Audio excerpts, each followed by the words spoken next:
And so we come to part 2 in our little series on the necessary madness that was linear warfare. Madness because, surely if anything can be described as such, it's having men with guns standing in shoulder-to-shoulder formations and shooting back and forth each other across an open field.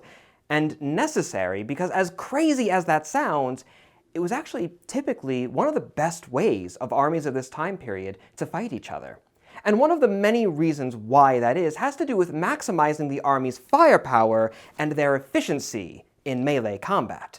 But before we get into things, just a quick little point that I don't think that I made very clear in my last video on this topic, which did lead to some misunderstandings. When I refer to soldiers fighting in lines, I don't necessarily mean any one specific type of linear formation, in this case, the line formation.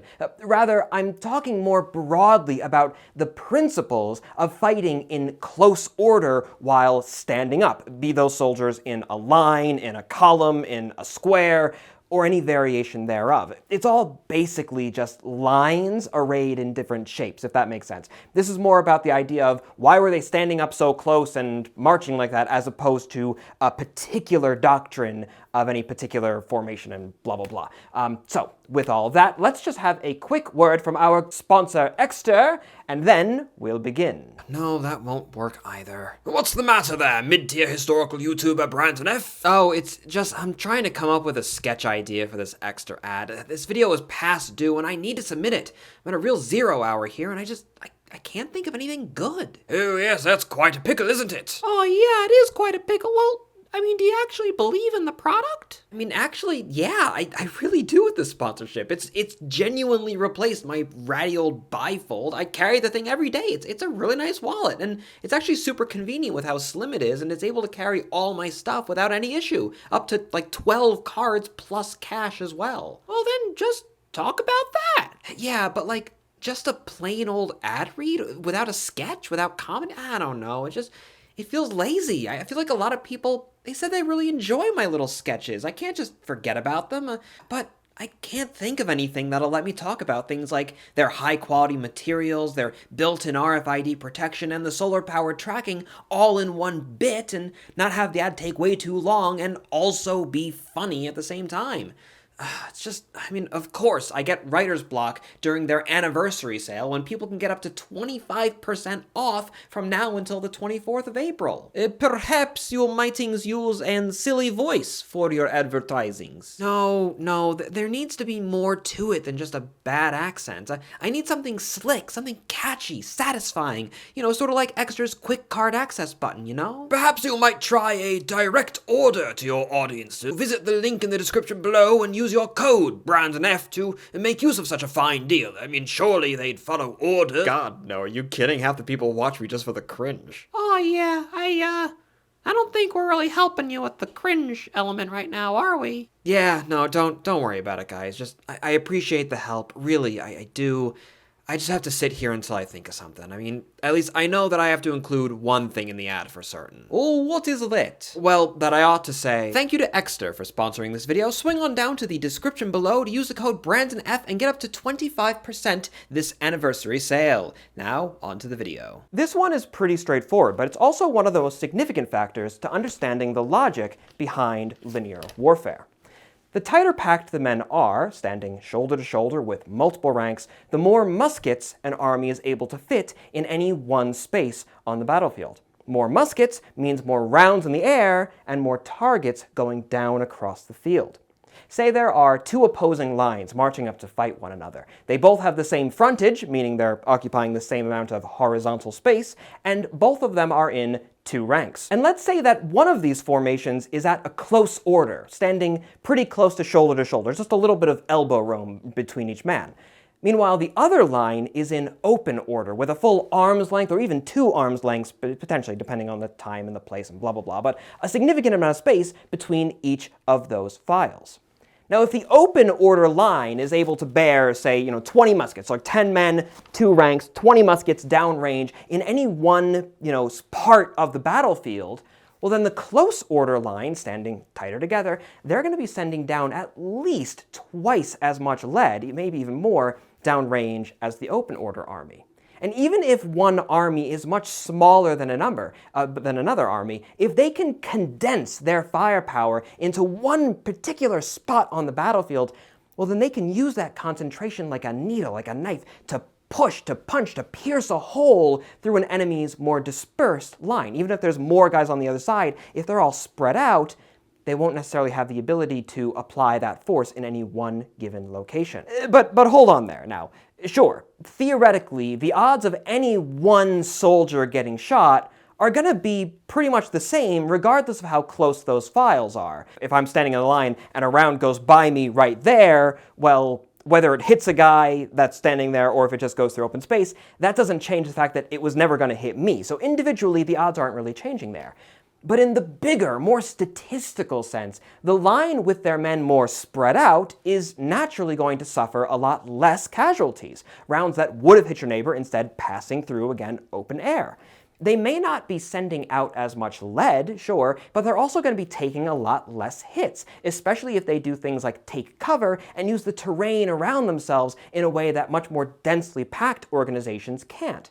So, isn't this like a lateral exchange at best? Well, as ever, there are a lot more factors at play here. For starters, the close order side has more men aiming down at fewer targets, and so they're more likely to score hits, at least as long as they have visibility on the battlefield. And every one of those hits that actually lands is going to be taking out a larger portion of the enemy's overall formation than the other way around. Indeed, at least in some armies, soldiers were trained to take careful aim, and muskets are generally more accurate than what is popularly believed. Although, now admittedly, if a battle is protracted in any way, that marksmanship will inevitably decline as smoke obscures the field, men are becoming tired, and of course trauma, both physical and mental, is taking its toll. And in that case, even if the men weren't aiming at all, a greater density of shot at least is going to help to reduce the need for that individual accuracy, so I would still say it's something of an advantage there. And similarly, at least in certain circumstances, having denser formations might be able to help keep a more rapid rate of fire, as whatever body of men that we're talking about is going to be able to be divided and subdivided. Rather than everyone firing all at once, each subdivision can fire in a predetermined order, allowing some in the line to be reloading while the others are shooting, maintaining a continuous fire all along the line. Now, yes, you can do the same thing in open order, and it happened all the time in open order. But it does mean that there are going to be greater distances between these smaller groups, and that's going to make communication more difficult, which kind of enters into a topic for another day. Communication we'll talk about in another video. But on the whole, less men means less subdivisions, which also likely means an overall slower rate of fire alongside lesser impacts on the enemy, which allows the opposing line greater flexibility to conduct their own firings and their marching unimpeded. And this brings us to the question of morale, because warfare is never a purely statistical affair. Not only are soldiers far more likely to stand and fight when they're surrounded by their buddies, but all else being equal, which do you think is going to have a stronger psychological impact? You're marching against a bunch of skirmishers in open order, and over the course of, say, a couple of minutes, half the guys all around you topple over in response to the regular puffing of smoke across the field. Or you're marching against a line that's as thick as your own, when suddenly a large chunk of their formation erupts into a massive cloud of smoke, and a split second later, that same number of men all around you go down at the same time. It's like the difference between getting pricked by a needle over and over again or getting hit by a freight train. Okay, maybe that's not exactly on parody, but I think you get the idea.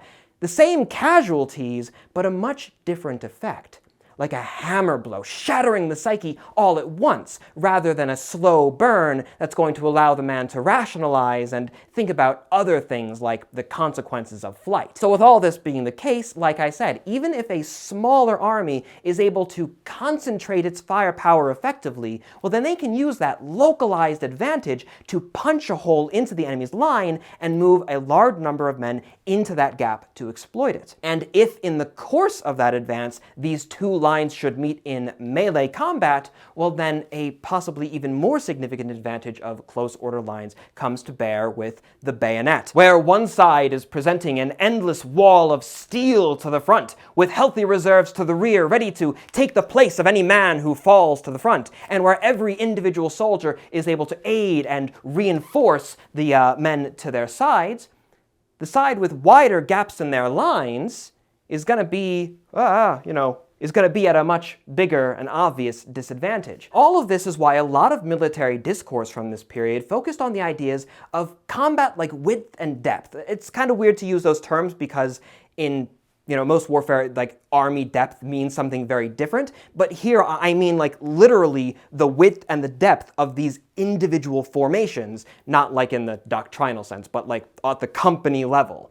Armies are competing with each other to match and surpass the firepower that's being presented to them by their opponents in any given place on the battlefield, while simultaneously meeting the length of the enemy's forces to prevent being easily outflanked, or at the very least, to push their advantage in one field so strongly that the inherent disadvantages of others might be lessened. It wasn't so much a question of, how many muskets can we cram into one space. It was more a matter of how to most effectively deploy those muskets. 4 ranks obviously means we can have the most firepower. 2 men kneeling, 2 men standing. That's great right there. So why wasn't everyone in 4 ranks? The ability of the rearmost rank man to aim isn't really the best, and so we're kind of throwing away that fire. So we'll go to 2 ranks, and that'll be really accurate musketry then. Yeah, but then only 2 ranks means that the enemy can force us with the bayonets if they have 4. So, all right, how about this? We'll go to 3 ranks. Well, all right, but now we're just splitting the difference. We don't really have an advantage either way. The rear rank man isn't going to be as accurate as the front 2, but then you're going to be outnumbered if they push with bayonets in a column. There's a lot of back and forth, a lot of give and take. And all of that is to say nothing about other more external differences which necessitated changes in a nation's doctrine. For example, like their ability to raise large numbers of soldiers, or maybe the demands of different environments. Notoriously, the British Army always fought in 2 ranks. Well, part of that was because they had a much smaller army than most of their continental counterparts, and if you want to maintain the same width as they do, you can't be having 4 guys in rank. You got to spread those guys out a little bit thinner, and then they're focusing maybe a bit more on rapid and accurate fire than on, say, the bayonet. At least, like in the Napoleonic Wars, things are different across different time periods and such. Meanwhile, the French, with very large populations they're able to draw from, are relying on much denser, much thicker, longer formations, the column of attack and whatnot. It's all according to different practical considerations what is going to be best. There's no like one be-all end-all answer like, 3 ranks is the best way to fight. It's going to depend on a lot of different factors. But at the end of the day, no matter how it's played out in these particulars, the basic principle is always going to remain the same. That if the other side is capable of massing its force against you in any one part of the line, and you don't have a way to compete with that via some extenuating circumstance, some terrain advantage, whatever it is, well then you're going to be at a disadvantage. You need to be able to meet force with force. Drawbacks are, obviously a drawback. Now, don't get me wrong though, there was a very important role for light infantry, skirmishers, riflemen, fighting in, open chain orders with space between each of them and taking careful aimed shots and all that kind of stuff. Very, very important role on the 18th century battlefield. Not only on, those large battlefields, those large set-piece Waterloo-style engagements, but especially in all of the, myriad little activities which surrounded those battles and ultimately made up the majority of many soldiers' combat experiences, raids and patrols and sentry duties and all those sorts of things. Lighter, more spread out troops were often employed to very great effect and could do a lot of things that regular close order infantry couldn't necessarily do themselves. Things like utilizing cover to a greater advantage. But at their core, when it came to 2 large armies, tens of thousands of men facing off against each other in major set-piece battles on open European ground, well, in those sorts of environment, most armies are relying on densely packed formations to do the majority of their fighting. they were ultimately the backbone around which all other elements of warfare were centered. And one of the biggest reasons for that was to maximize their effective firepower and, of course, bayonet power, among, yes, again, many other reasons, of course. So be sure to stay tuned for future episodes where we'll explore themes of communication, maneuverability, and plenty of others besides. Thank you all for watching, and especially to those of you who financially support my channel, either directly through Patreon or by watching my videos for free on Recast, both of which you can learn more about by looking in the description down below. And until the next time, my dear viewer, I am and I shall remain your most humble and obedient of servants.